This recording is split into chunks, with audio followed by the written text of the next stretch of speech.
N'accablez point madame, un prince malheureux.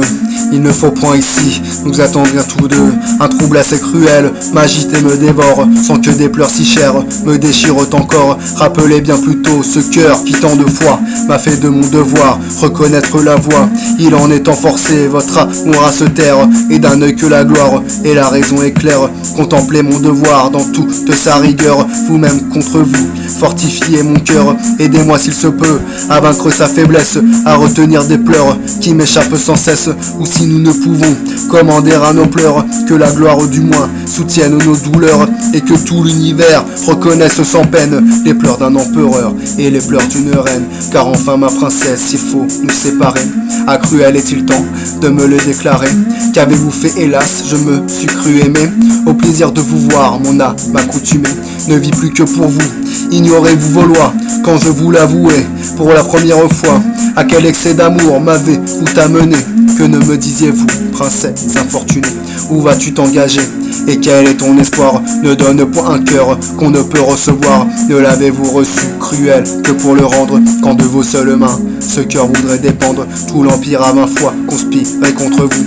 Il était temps encore que ne me quittiez-vous. Mille raisons alors consolez ma misère. Je pouvais de ma mort accuser votre père, le peuple, le Sénat, tout l'empire romain, tout l'univers plutôt qu'une si chère main. Leur haine dès longtemps contre moi déclarée m'avait à mon malheur dès longtemps préparé.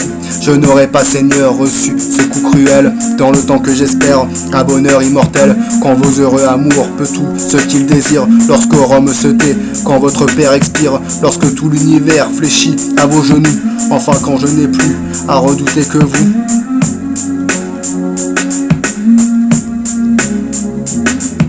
Et c'est moi seul aussi qui pouvais me détruire. Je pouvais vivre alors et me laisser séduire. Mon cœur se gardait bien d'aller dans l'avenir, chercher ce qui pouvait un jour nous désunir. Je voulais qu'à mes voeux rien ne fût invincible. Je n'examinais rien, j'espérais l'impossible. Que sais-je, j'espérais de mourir à vos yeux avant que d'en venir à ces cruels adieux. Les obstacles semblaient renouveler ma flamme, tout l'empire parlait, mais la gloire, madame, ne s'était point encore fait entendre à mon cœur du ton dont elle parle au cœur d'un empereur. Je sais tous les tourments où ces dessins me livrent. Je sens bien que sans vous je ne saurais plus vivre, que mon cœur de moi-même est prêt à s'éloigner. Mais il ne s'agit plus de vivre, il faut régner. Et bien régner cruel, contempler votre gloire. Je ne dispute plus, j'attendais pour vous croire que cette même bouche a prémis le serment d'un amour qui devait unir tous nos moments.